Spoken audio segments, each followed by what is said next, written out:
Welcome back to the channel, everyone. Hope you're having a great day. And I'm back. Like I said in one of my posts, I was on vacation. So my apologies for not being able to make videos as of late. But I'm back now and I'm going to try and start posting more consistent videos. And thank you to everyone who watches or supports me, comments, everything. I really appreciate it. And also thank you for voting in the polls. The Dirk and KG matchup still has a low amount of votes, but a little more than last time. And there were some really interesting results.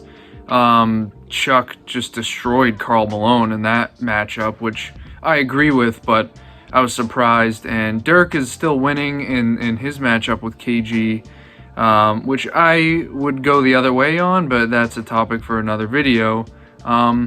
But also kind of not, because today I'm starting a series where I look at some underrated seasons from all-time greats, and the first guy up is, in fact, Kevin Garnett. So it's just something I wanted to do, look at some great seasons by all-time greats that, you know, maybe they didn't win the MVP or didn't win the Defensive Player of the Year, maybe they should have, or even if they shouldn't have, I just wanted to show some love to some great seasons. So let's kick it off with Kevin Garnett. So the year in question for Kevin Garnett is 2004-2005, which came on the heels of his first and only MVP in 2003-2004. And the Wolves had 58 wins that season. They lost in the conference finals, had a really good year, the best team success of KG's Timberwolves career. And he was the best player in the league, so it made sense for him to win the award. In this next year, they won 14 less games, had a lot less team success, but Kevin Garnett was every bit as dominant, and if they had better team success, he probably would have been my choice to win the MVP again. It's just hard to give it to him when they won 44 games, but what he did individually was nothing short of incredible. And to run through his stats and what he accomplished this year, he averaged 22.2 points a game, 13.5 rebounds, which led the league, 5.7 assists, which is the second highest of his career, and just impressive in general for him as a power forward. He was a great passer. 1.5 steals a game and 1.4 blocks a game. So he was basically just as good as the season before. He just averaged 2 less points a game. But everything else was right on par with his MVP season, which is just incredible. A couple more things he accomplished. He was second team All-NBA. Could have been first team ahead of Dirk, but, you know, we could debate that. He was first team All-Defense. He had a 28.2 PER, which led the league. He had 16.1 win shares, which led the league. He had a 9.5 box plus minus, which led the league, and a 9.1 value over replacement player, which also led the league. And he was, I believe, tied with Dirk for the most win shares per 48. They both had .248. I don't know if that was a rounding thing. They gave it to Dirk.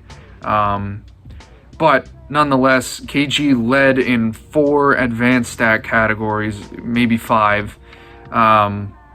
If you want to count him and Dirk having the same win shares per 48.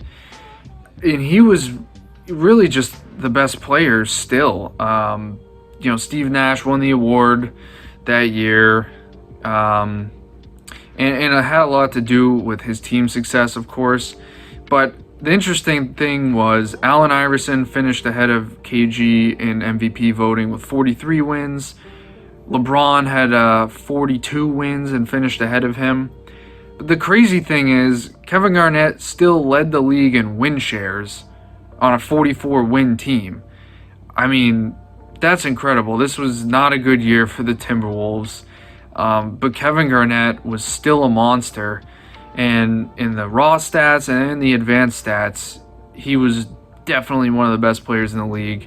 And without him, I mean, they're probably a dumpster fire, like 10 to 20 wins in that range. Like, he is just, you know, one of the more overlooked players just because of how bad the Timberwolves were.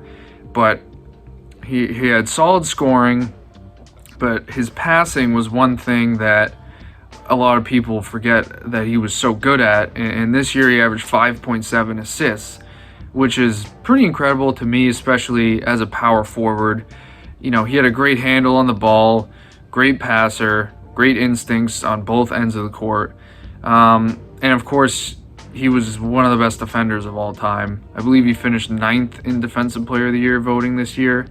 First team all defense, so it is kind of weird. He finished 9th.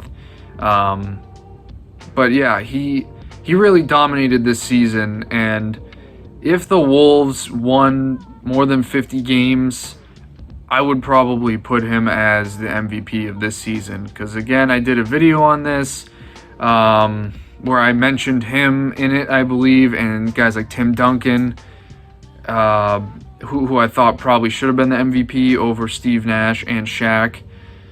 But yeah, I mean, you definitely have an argument here for him to win the MVP. Just if you value team success, I don't think he can win it. But this was one year that I thought was super underrated. Kevin Garnett, like I said, often gets underrated. He was a monster, and this year was just as good as his MVP season. He didn't average quite as many points, but he was right there, and the team didn't do as good.